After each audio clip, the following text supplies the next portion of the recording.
Hello students, मी प्राध्यापक रमेश कोल्हे। आज आपण इंडियन अँड ग्लोबल इकॉनॉमिक्स याच्यावरती एक छोटासा व्हिडिओ बनवलेला आहे। सो या व्हिडिओमध्ये आपण काही इम्पॉर्टंट टर्म्स त्याचबरोबर जवळपास 20 MCQ क्वेश्चन आपण यामध्ये डिस्कस करणार आहोत। डिअर स्टुडंट्स, फर्स्ट 3 चॅप्टर जे आहे याच्यावरती हा व्हिडिओ आपण बनवतोय आणि लास्ट उर्वरित जे चॅप्टर आहे त्याच्यावरती ऑलरेडी या अगोदर आपण व्हिडिओ अपलोड केलेला आहे। त्याची लिंक मी खाली डिस्क्रिप्शन बॉक्समध्ये दिलेली आहे। त्यासोबत इतरही काही व्हिडिओ इन्कम टॅक्सचे आहेत, त्याचबरोबर ऑडिटचे आहेत, खूप सारे व्हिडिओ आहेत। आपण त्या लिंकवरती जाऊन व्हिडिओ नक्की बघा। चला तर वेळ वाया न घालवता आपण व्हिडिओला सुरुवात करूया। Indian and global economics. Okay, so यामध्ये आपण फर्स्ट टर्म घेतलेली आहे national income. What is meant by national income? So national income means the value of goods and services produced by the country during financial year. बघा काय म्हणतोय आपण, national income म्हणजेच राष्ट्रीय उत्पन्न। आणि राष्ट्रीय उत्पन्नाचा अर्थ असा होतो की आर्थिक वर्षात देशाने उत्पादित वस्तू आणि सेवांचे मूल्य होय। म्हणजे तुमचे जे आर्थिक वर्ष आहे, फायनान्शियल इयर आहे, या फायनान्शियल इयर मध्ये तुम्ही वस्तू आणि सेवांचे जे उत्पादन करतात त्याचं मूल्य म्हणजे राष्ट्रीय उत्पन्न होय। So national income is the value of goods and services produced by the country during financial year. म्हणजे असा प्रश्न याच्यावर विचारला जाऊ शकतो, dash dash means the value of goods and services produced by the country during financial year. So that is national income. Very important terms लक्षात ठेवायचं आहे। नॅशनल इन्कम म्हणजेच राष्ट्रीय उत्पन्न आणि आर्थिक वर्षात तुम्ही ज्या वस्तू आणि सेवांचं उत्पादन करतात त्याचं मूल्य म्हणजे राष्ट्रीय उत्पन्न होय। पुढे काय म्हणतोय बघा आपण, लक्षात घ्या। National income is the net result of all economic activity. बघा काय, it's a very important, it is a net result of all economic activity. Is a net result, that is very important. And what is my mean by net result? Means gross total जे आहे त्याच्यातनं तुम्ही depreciation जेव्हा minus करता तेव्हा तुम्हाला net result मिळणार आहे। सो नेट रिझल्ट लक्षात घ्या। National income is the net result of all economic activity of country during a period of 1 year. That is again very important. And valued in term of money, पैशाच्या स्वरूपात त्याचा आम्ही मोजमाप करणार आहोत। So बघा मराठीत आपण त्याचा अर्थ समजून घेऊया। एका वर्षाच्या कालावधीत कोणत्याही देशातील सर्व आर्थिक क्रियाकलापांचा निव्वळ परिणाम म्हणजे राष्ट्रीय उत्पन्न होय। Okay, again third and very important term regarding national income is, national income is an uncertain term and is often use interchangeably with national dividend. Okay, with national dividend, national output and national expenditure. Okay, so लक्षात ठेवायचं आहे, राष्ट्रीय उत्पन्न ही अनिश्चित संज्ञा आहे आणि बहुतेक वेळा राष्ट्रीय लाभांश, राष्ट्रीय उत्पादन आणि राष्ट्रीय खर्चामध्ये परस्पर त्याची बदल किंवा आपण म्हणूया परस्पर त्याचा वापर केला जातो। क्लिअर आहे? चला तर पुढे जाऊया। नेक्स्ट कन्सेप्ट आपण विचारात घेतोय। बघा पहिले आपण नॅशनल इन्कम म्हणजेच राष्ट्रीय उत्पन्न याच्यावरती बघितलं होतं। आणि राष्ट्रीय उत्पन्न काय, तर एका आर्थिक वर्षामध्ये जे वस्तू आणि सेवांचं उत्पादन केलं जातं त्याचं मूल्य म्हणजे झालं तुमचं नॅशनल इन्कम, राष्ट्रीय उत्पन्न। आता या ठिकाणी आपण पर कॅपिटा इन्कम ही सेकंड कन्सेप्ट घेऊन आलेलो आहोत। So per capita income means दरडोई उत्पन्न। आता पर कॅपिटा इन्कम और त्यालाच ॲव्हरेज इन्कम असं देखील म्हणतात। लक्षात घ्या, पर capita income is also non as average income, म्हणजेच दरडोई उत्पन्नाला सरासरी उत्पन्न असं देखील म्हटलं जातं। ओके, सो मेजर कसं होतं बघा, आपण इथे म्हणतोय how to measure the per capita income. It is the average of income earn per person in given area. काय म्हणतोय बघा, लक्षात घ्या. It is the average income. It is काय आत्ताच आपण म्हटलं की त्यालाच आपण ॲव्हरेज इन्कम म्हणतो, म्हणजेच पर capita income is average income earn per person. Okay, average income earn per person in given area, not necessary only state, only city or only country. It's depend. Okay, so there may be a city, maybe region or maybe country. So in a specific area like as city, state or country, आपण जे consider करतोय, मग देशाचा विचार करत असेल तर देशातील टोटल इन्कम आणि देशातील पॉप्युलेशन याची सरासरी जी असणार आहे that is your per capita income. Clear आहे. म्हणजेच आपण मराठीत समजून घेऊया. दरडोई उत्पन्न, वार्षिक दरडोई उत्पन्न हे एखाद्या विशिष्ट क्षेत्रात म्हणजे देश, प्रदेश किंवा राज्य राहणाऱ्या प्रति व्यक्तींचे वार्षिक सरासरी उत्पादनाचे मोजमाप होय. वार्षिक सरासरी उत्पादनाचे, that is very important. Okay, हे मोजमाप त्या क्षेत्राचे एकूण उत्पन्न काय काय कसं कॅल्क्युलेशन होणार आहे बघा. त्या क्षेत्राचे एकूण उत्पन्न व एकूण लोकसंख्या यांचा भागाकार होय. म्हणजे एकूण उत्पन्न भागिले एकूण लोकसंख्या बरोबर दरडोई उत्पन्न होय. ओके, दरडोई उत्पन्न कसं असणार आहे, एकूण उत्पन्न त्या क्षेत्रातील म्हणजे त्या देशाचं एकूण उत्पन्न भागिले एकूण लोकसंख्या आणि त्याचं उत्तर आपल्याला मिळणार आहे दरडोई उत्पन्न. क्लिअर आहे. इंग्लिशमध्ये आपण समजून घेऊया. It is a calculated by, बघा पर कॅपिटा इन्कम कसं कॅल्क्युलेट होतं. Per capita income is calculated by dividing the areas total income by total population. when you divide total income, बघा लक्षात घ्या, when you divide total income by total population you will get per capita income. Okay, total इन्कमला total पॉप्युलेशनने भागल्यानंतर तुम्हाला per capita income मिळणार आहे. That is very important. 100% याच्यावरती MCQ विचारला जाणार म्हणजे जाणार, लक्षात घ्या. So per capita income is a national income divided by population. आत्ताच म्हटलं आपण. Per capita income is often use to measure sectors average income and compare with wealth of different populations. याचा यूज आपण कशासाठी करतो, तर सेक्टरचा, विशिष्ट सेक्टरचा ॲव्हरेज इन्कम शोधण्यासाठी, त्याचबरोबर कंपॅरिझन, वेगवेगळ्या पॉप्युलेशनसोबत कंपॅरिझन करण्यासाठी देखील याचा आपण काय करत असतो, यूज करत असतो. Again very important, per capita income is often use to measure countries standard of living. त्या देशाचे स्टँडर्ड ऑफ लिव्हिंग, ओके, राहणीमानाचा दर्जा, राहणीमानाच्या दर्जाचा अभ्यास करण्यासाठी देखील per capita income is very important. बघा काही important questions related to this to concept, national income आणि पर कॅपिटा इन्कम याच्यावरती आपण काही क्वेश्चन तयार केलेले आहेत. ते क्वेश्चन कुठले बघूया. Question number first, consider the following statements and identify the right one. आपल्याला खाली 2 स्टेटमेंट दिलेले आणि त्या 2 स्टेटमेंटमधनं आपल्याला योग्य स्टेटमेंटची निवड करायची किंवा कुठलं स्टेटमेंट बरोबर आहे हे आपल्याला सांगायचं आहे. मग त्यामध्ये फर्स्ट स्टेटमेंट काय आपण बघूया. First statement, national income is the monetary value of all final goods and services produced. Yes, it is a correct. आपण आता डिस्कस केलं. It is the value of goods and services produced. Yes, first statement is absolutely correct. Now the second statement, depreciation is deducted from gross value to get net value. National income is a net value.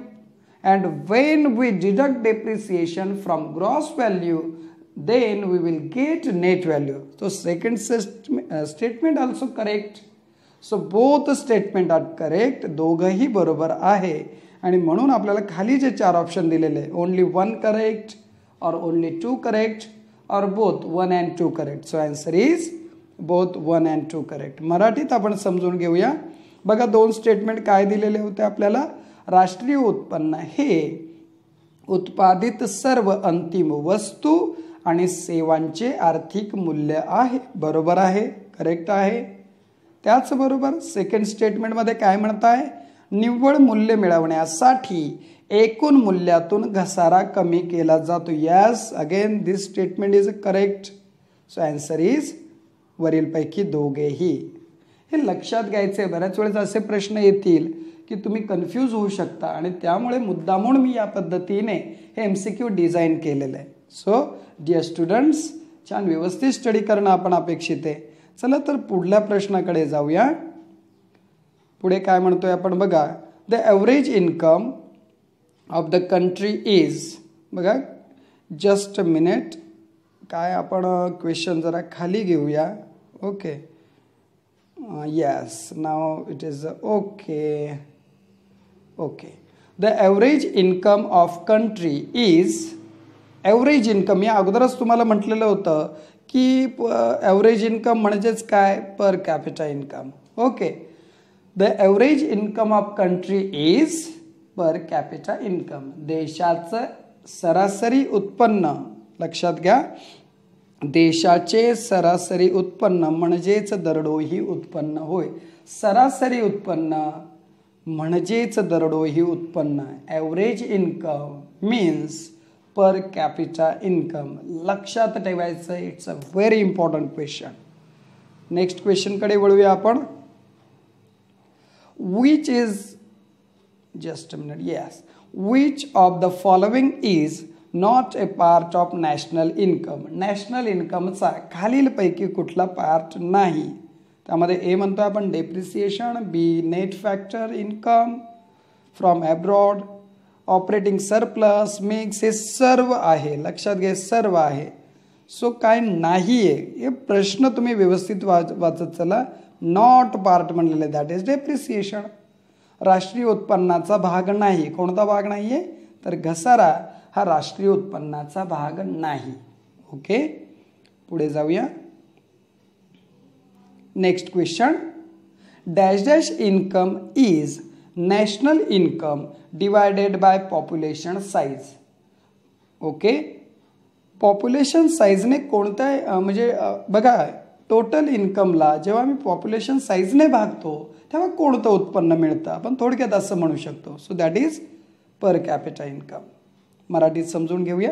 एकूण राष्ट्रीय उत्पन्नाला लोकसंख्येने भागले असता काय dash dash समजते, that is दरडोई उत्पन्न. एकूण राष्ट्रीय उत्पन्नाला, बघा राष्ट्रीय उत्पन्न आहे आणि राष्ट्रीय उत्पन्नाला आपण काय करतोय, लोकसंख्येने भागतोय, तेव्हा तुम्हाला दरडोई उत्पन्न मिळणार आहे. क्लिअर आहे. चला पुढे जाऊया. अगेन आपण एक नवीन पुढची एक कन्सेप्ट घेऊन आलेलो आहोत. ती कन्सेप्ट रीड करूया आणि त्यानंतर त्याच्यावरती कसे MCQs विचारले जाऊ शकतात ते बघूया. काय आहे concept. Place of agriculture in Indian economy. भारतीय अर्थव्यवस्थेत कृषीचे किंवा शेती क्षेत्राचे, कृषी क्षेत्राचे स्थान. सो काय स्थान आहे आपण बघूया. जस्ट इंग्लिशमध्ये डिस्कस करूया. Agriculture forms the backbone of Indian economy. फार महत्त्वाचं आपण बोलतो इथे. ॲग्रिकल्चर काय आहे, इट इज अ बॅकबोन. हा एक कणा आहे कसला, इंडियन इकॉनॉमीचा. And agriculture occupies the place pride. Okay, backbone आहे, कणा आहे आणि त्याशिवाय आपली अर्थव्यवस्था उभी राहू शकत नाही. सो अर्थव्यवस्था उभी राहण्याचं सर्वात महत्त्वाचं साधन, मी भारतीय अर्थव्यवस्थेबद्दल बोलतोय, भारतीय अर्थव्यवस्था उभी राहण्याचं सर्वात महत्त्वाचं साधन म्हणजे ॲग्रिकल्चरल फील्ड आहे किंवा ॲग्रिकल्चर आहे. Okay, it is the largest field, largest industry in India. Okay, 70% of population, that is directly or indirectly depend on agriculture. Directly or indirectly depend on agriculture. They are near about 70% population are directly or indirectly depend on agriculture. Okay, so मराठीत आपल्या लक्षात आलं असेलच. आपण त्याचे काही थोडक्यात important भाग त्यामध्ये समजून घेऊया दोघे लँग्वेजमध्ये. फर्स्ट बघा, तर राष्ट्रीय उत्पन्नामध्ये ॲग्रिकल्चर किंवा कृषीचं शेतीचे काय स्थान आहे त्याच्यावरती काही पॉईंट्स आपण बघूया. First, contribution to the national income. National इन्कममध्ये फार मोलाचा वाटा हा कसला असणार आहे, कृषीचा किंवा शेती क्षेत्राचा आहे. Next, source of livelihood, that is over two third of the working population is India is engaged directly in agricultural sector. जवळपास बघा दुसरा पॉईंटमध्ये काय म्हणतोय, जवळपास भारतात कार्यरत लोकसंख्येपैकी 2/3 लोकसंख्या कृषी क्षेत्रामध्ये थेट गुंतलेली आहे. 2/3 म्हणतोय आपण. ओके, सो 70% आपण अगोदरच बोललो होतो. त्याचबरोबर it is a source of food supply. अन्न पुरवठ्याचा एक स्रोत म्हणून देखील कृषी क्षेत्राकडे बघितलं जातं. आता लॉकडाऊनचा कालावधी चाललेला आहे आणि आपल्याला लक्षात येत असेल कृषी क्षेत्र आपल्या देशासाठी किती महत्त्वाचा भाग आहे. Next, fourth point, agricultural products constitute a large part of total export in the country. Export is very important to get international money किंवा फॉरेन करन्सी. बघा, फॉरेन करन्सी आपल्याला मिळवायची असेल तर एक्सपोर्ट असणं गरजेचं आहे. आणि आपल्या भारताचा विचार करता आपल्यामध्ये जे निर्यातीचा मोठा वाटा हा कृषी क्षेत्राचा आहे. ओके, या रिलेटेड आपण काही क्वेश्चन बघणार आहोत. बघा, क्वेश्चन नंबर फर्स्ट आपण या ठिकाणी डिस्कस करतोय. The Indian economy is dash dash type of economy. It is a agricultural economy. लक्षात ठेवायचं आहे, भारतीय अर्थव्यवस्था ही टिंब किंवा डॅश डॅश अर्थव्यवस्था आहे. काय आहे, कृषी प्रधान अर्थव्यवस्था आहे. लक्षात ठेवायचं आहे. Okay, next question, base prices dash dash are calculated based on the cost of cultivation. Base prices बघा, आन्सर आपण हायलाइट केलेला आहे. Base prices agricultural expenditure and pricing commission. Okay, थोडक्यात काय म्हटलेलं आहे व्यवस्थित समजून घ्या. जरा क्वेश्चन डिझाईन करताना गडबड झालेली आहे, but you understand very well. Base prices calculate कोण करतो, किंवा इंडियामध्ये भारतामध्ये base prices are decided by or calculated by, that is agricultural expenditure and prices commission. Okay, याद्वारे बेस प्राइसेस म्हणजेच आधार किंमत, न्यूनतम किंमत, कमीत कमी किंमत जी आहे, आधार किंमत जी आहे कृषी क्षेत्रातील काही मालाचे नियर अबाउट 23 काही असे प्रोडक्ट आहे की याची किंमत अगोदरच केंद्र सरकार निर्धारित करत असतं. आणि हे केंद्र सरकार agricultural expenditure and prices commission यांच्या सल्ल्यानुसार ही बेस प्राइस निर्धारित करत असते. Near about 23 products base price is decided by the central government. Base price कमीत कमी मूल्य, मिनिमम प्राइस ही डिसाइड करतं. आणि कुणाच्या सल्ल्यानुसार, agricultural expenditure and prices commission यांच्या सल्ल्यानुसार. सो आधार किंमत कृषी खर्च व किंमत आयोगाने निर्धारित केलेल्या वगैरे या पद्धती लक्षात घ्या. कोण निर्धारित करतं, तर कृषी खर्च आणि किंमत आयोग. लक्षात ठेवायचं. पुढे जाऊया. Dash dash prices are announced by the government before sowing season. बघा काय म्हटलेलं आहे, पेरणी हंगामापूर्वी सरकारकडून जाहीर केल्या जातात कोणत्या किमती, तर आधार किंमत म्हणजेच बेस प्राइस. खूप सारे, मी अगोदरच म्हटलं की नियर अबाउट 23 प्रोडक्ट्स, जवळपास 23 प्रोडक्टच्या किमती केंद्र सरकार हे आत्ताच आपण म्हटलं कृषी खर्च व किंमत आयोगाच्या सल्ल्यानुसार निर्धारित करत असतं. आणि ह्या ज्या किमती निर्धारित केल्या जातात, या निर्धारित किमतीला आधार किमती म्हणजेच बेस प्राइस असं म्हटलं जातं. आणि ह्या पेरणी हंगामापूर्वी म्हणजे अगोदरच सेंट्रल गव्हर्नमेंट डिसाइड करत असतं. ठीक आहे, पुढे जाऊया. Dash dash process bring together producers and consumers. अशी कोणती प्रक्रिया आहे की ज्यामध्ये प्रोड्युसर आणि कन्झ्युमर एकत्र येतात. मराठीत पण समजून घेऊया आपण. डॅश डॅश म्हणजे अशी प्रक्रिया की याद्वारे उत्पादक व ग्राहक यांना एकत्र आणले जाते. सो दॅट इज विक्री व्यवस्था म्हणजेच मार्केटिंग. मार्केटिंगद्वारे सेलिंगद्वारे ग्राहक आणि प्रोड्युसर उत्पादक यांना एकत्र आणलं जातं. सो विक्री व्यवस्था हे तुमचं आन्सर आहे. पुढे महत्त्वाची पुढची कन्सेप्ट आपण घेऊन आलेलो आहे प्राइस पॉलिसी. आत्ताच आपण डिस्कस केलं होतं आधार किंमत किंवा बेस प्राइस. बघा minimum support price that is your base price. Minimum support price म्हणजेच किमान आधारभूत किंमत होय. मिनिमम बेस प्राइस मीन्स किमान आधारभूत किंमत होय. काय आहे नेमका मिनिमम बेस प्राइस आपण बघूया. The minimum support price MSP लक्षात ठेवायचं आहे. Minimum support price is an agricultural product price set by the government of India to purchase directly from the farmer. काय म्हटलेलं आहे. किमान आधारभूत किंमत ही भारतातल्या केंद्र सरकारतर्फे वेळोवेळी निर्धारित करण्यात येत असलेली पिकांची किंवा धान्यांची अथवा शेत उत्पादनांची किंमत असते. ओके. सो कृषी उत्पन्नाची शेती उत्पन्नाची जी किंमत आहे ती किंमत केंद्र सरकार निर्धारित करते. ही कमीत कमी आधारभूत किंमत ही केंद्र सरकार निर्धारित करते आणि त्यास मिनिमम सपोर्ट प्राइस म्हणजेच किमान आधारभूत किंमत असे म्हणतात. Okay.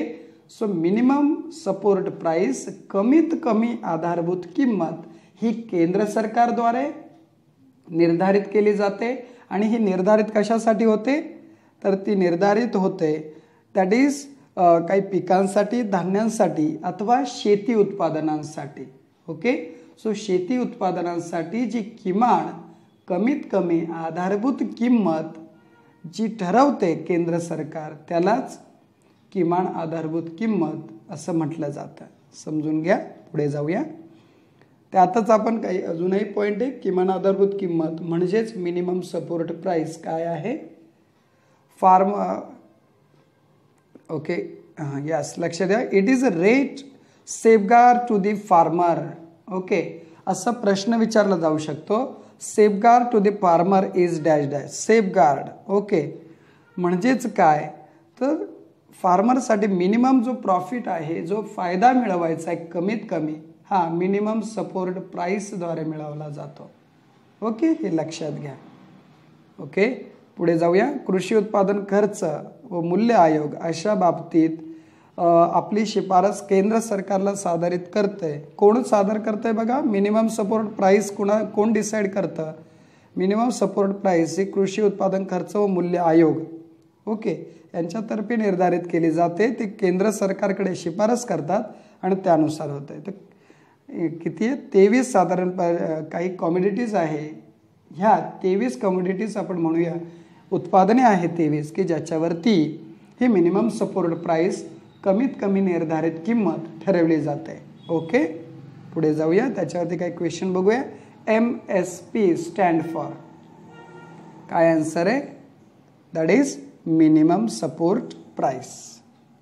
Next dash dash is an agricultural product price set by the government of India to purchase directly from the farmer. एक काम करूया आपण तुम्हाला व्यवस्थित तो क्वेश्चन लक्षात येण्यासाठी आपण त्याला जरा एकत्रित आणूया. ओके. क्वेश्चन वरती गेलेला आहे. Just a minute student. Okay. So this is our question. Dash dash is an agricultural product prices set by the government of India to purchase directly from farmer. Okay. Farmer पासून म्हणजेच शेतकऱ्यांपासून direct purchase करण्यासाठी कोणती price central गव्हर्नमेंटद्वारे set केली जाते. So answer is minimum support price. मराठीत आपण समजून घेऊया. टिंब टिंब ही भारतातल्या केंद्र सरकारतर्फे वेळोवेळी निर्धारित करण्यात येत असलेल्या पिकांची अथवा धान्यांची अथवा शेत उत्पादनांची किंमत असते. तर किमान आधारभूत किंमत. ओके, अगेन हा क्वेश्चन आपण एकत्रित घेऊन येऊया जेणेकरून तुम्हाला त्याचा स्क्रीनशॉट घेणं इझी होऊन जाईल. Okay, done. सो बघा प्रश्न आपण पुन्हा बघूया. टिंबटिंब ही भारतातल्या केंद्र सरकारतर्फे वेळोवेळी निर्धारित करण्यात येत असलेली पिकांची किंवा धान्यांची अथवा शेत उत्पादनांची किंमत होय. काय आहे? किमान आधारभूत किंमत. कोण ठरवतं? केंद्र सरकार. ओके, कशासाठी? पिकांसाठी अथवा शेती उत्पादनांसाठी.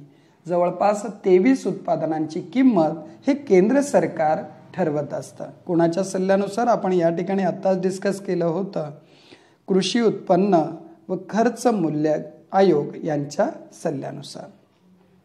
Okay, next question. Okay, next question. Dash dash is the process by which raw material is converted into consumable goods. अशी कोणती प्रोसेस आहे की ज्याद्वारे रॉ मटेरियलचं म्हणजे कच्च्या मालाचं उपभोग्य योग्य वस्तूंमध्ये रूपांतर केलं जातं. So industrialisation. लक्षात घ्या. औद्योगिकरण मराठीत आपण समजून घेऊया. औद्योगिकरण ही अशी प्रक्रिया आहे की ज्यामध्ये कच्च्या मालाचे रूपांतर उपभोग्य योग्य वस्तूंमध्ये केलं जातं. लक्षात घ्या, समजून घ्या व्यवस्थित. ठीक आहे, चला तर पुढे जाऊया. Next question. In India new industry policy is adopted in. भारतामध्ये औद्योगिक धोरण केव्हा जाहीर झाले? सो ते जाहीर झाले जुलै 1991.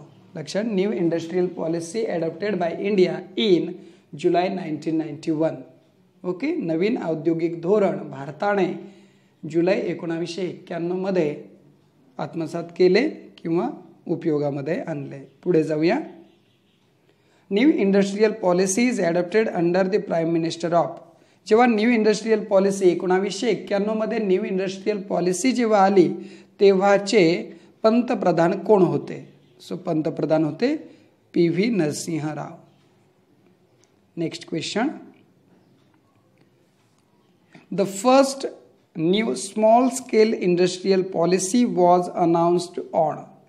पहिली म्हणजेच प्रथम नवीन लघु उद्योग औद्योगिक धोरण. ओके, लघु उद्योग औद्योगिक धोरण केव्हा जाहीर करण्यात आले? सो ते जाहीर करण्यात आले 6 ऑगस्ट 1991. पहिले म्हणतोय first small scale industrial policy was announced on 6 August 1991. Okay, पुढे जाऊया. Okay, next question.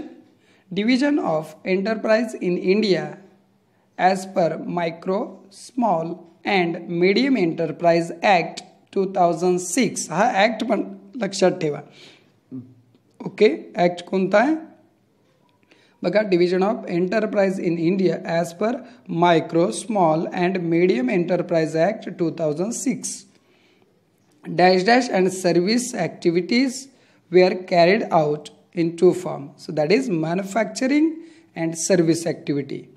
ओके, काय म्हटलंय? भारतात सूक्ष्म, लघु व मध्यम उपक्रम कायदा 2006 नुसार उपक्रमाची कारखानदारी व सेवा उपक्रम या 2 प्रकारात विभागणी करण्यात आलेली आहे. क्लिअर आहे? पुढे जाऊया.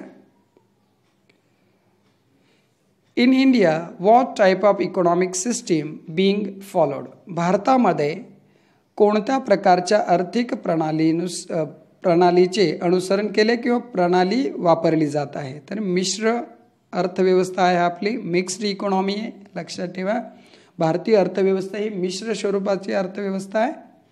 पुढे जाऊया. Next question. Dash dash external factor responsible for industrial sickness. औद्योगिक आजारपणासाठी जबाबदार बाह्य घटक कोणते? सो लक्षात घ्या, जबाबदार बाह्य घटक आहे ब.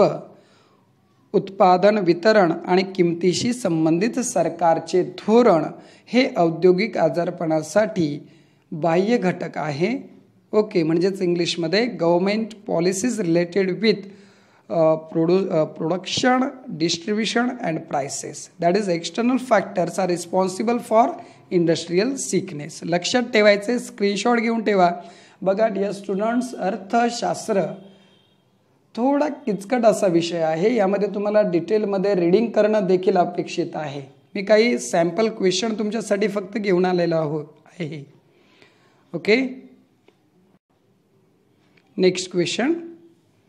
As A result of new industrial policy 1991, काही आपल्याला ऑप्शन दिलेले आहे आणि त्या ऑप्शननुसार बघा काय म्हणायचं आहे आपल्याला. 1991च्या नवीन औद्योगिक धोरणाचा परिणाम म्हणून काय चेंजेस झाले. म्हणजे 1991मध्ये न्यू इंडस्ट्रियल पॉलिसी आपण ॲडॉप्ट केली इंडियाने. मग त्या पॉलिसीमुळे काय चेंजेस झाले आपल्याला ऑप्शन दिलेले बघूया. ए ऑप्शनमध्ये आपण म्हणतो prior approval of central government is require for establishing new undertaking and expanding the present undertaking, म्हणजे प्रायर अप्रुव्हलची गरज आहे असं म्हणतोय. नेक्स्ट बी मध्ये म्हणतोय and industrial intending to have more than 100 crores of asset is required to obtain the permission of the central government, that is not required. लक्षात घ्या. अँड सी मध्ये म्हणतोय आपण prior approval of central government for इस्टॅब्लिशिंग a new undertaking and expanding existing undertaking not required. बघा लक्षात घ्या, फार महत्त्वाचं आहे. जेव्हा आपण 1991चं औद्योगिक धोरण आत्मसात केलं तेव्हा नवीन उपक्रम स्थापित करण्यासाठी आणि विद्यमान म्हणजे चालू असणारा उपक्रम विस्तृत करण्यासाठी केंद्र सरकारच्या पूर्व मंजुरीची आवश्यकता नाही. हे फार major change. There is no need to take permission or prior approval from central government is not required. हे फार महत्त्वाचा चेंज 1991च्या कालावधीमध्ये औद्योगिक धोरणामध्ये झालेला आहे. यापूर्वी आपल्याला छोट्यातल्या छोट्या गोष्टींसाठी देखील परमिशन घेणं किंवा without license, without permission we can not start anything. हे फार महत्त्वाची गोष्ट यामध्ये चेंज झालेली आहे. आणि फक्त काही लिकर असेल, टोबॅको रिलेटेड प्रोडक्ट असेल याच्यावरती फक्त गव्हर्नमेंटने कंट्रोल केलेलं आहे. बाकी शिथिल केले होते सर्व कायदे 1991मध्ये. ओके, सो पुढे जाऊया. Next question. Next question is which of the following is also non as international bank for reconstruction and development. खालीलपैकी कोणत्या बँकेला रिकन्स्ट्रक्शन अँड डेव्हलपमेंट बँक असं देखील म्हटलं जातं. So that is world bank. Okay, मराठीत समजून घ्यावा. पुढीलपैकी कोणती पुनर्बांधणी आणि विकास आंतरराष्ट्रीय बँक म्हणून ओळखली जाते. ती जागतिक बँक. लक्षात घ्या. Okay, next question. In industrial policy of 1991, how many industries are reserved only for public sector? Public sector साठी किती इंडस्ट्रीज आहे? 8. लक्षात घ्या. 1991च्या औद्योगिक धोरणात किती उद्योग फक्त सार्वजनिक क्षेत्रासाठी आरक्षित आहे? तर 8 आहे. पूर्वी 17 होते. लक्षात घ्या. औद्योगिक धोरण 1991 हे अडॉप्ट करण्यापूर्वी 17 क्षेत्र आपण निर्धारित केले होते. मात्र 17वरून कमी करून ते 8 क्षेत्र आरक्षित क्षेत्र सार्वजनिक क्षेत्रासाठी 8 इथपर्यंत आपण कमी केले. मग 17वरून 8वर सार्वजनिक क्षेत्र कमी केले आपण केव्हा? 1991च्या औद्योगिक धोरणामध्ये. Next question. Globalisation of Indian economy means. बघा काय globalisation means having a minimum possible restrictions on economy. काय म्हटलेलं आहे? कमीत कमी. ओके, कमीत कमी काय? Economic relation with other countries. कमीत कमी रेस्ट्रिक्शन, बंधन आहे. म्हणजे जेवढे बंधनं आपल्याला कमी करता येतील तेवढे बंधनं आपण कमी केलेलं आहे ग्लोबलायझेशनमध्ये. म्हणजे इतर देशांची जेव्हा आपण व्यवहार करणार आहोत, इतर देशांची जेव्हा आपला संपर्क होणार आहे आणि जो व्यापार आपण करणार आहोत, या व्यापारामध्ये कमीत कमी बंधनं आखणं हे ग्लोबलायझेशनचं म्हणजे जागतिकीकरणाचं सर्वात महत्त्वाचं धोरण आहे, कारण आहे. ओके, पुढे जाऊया.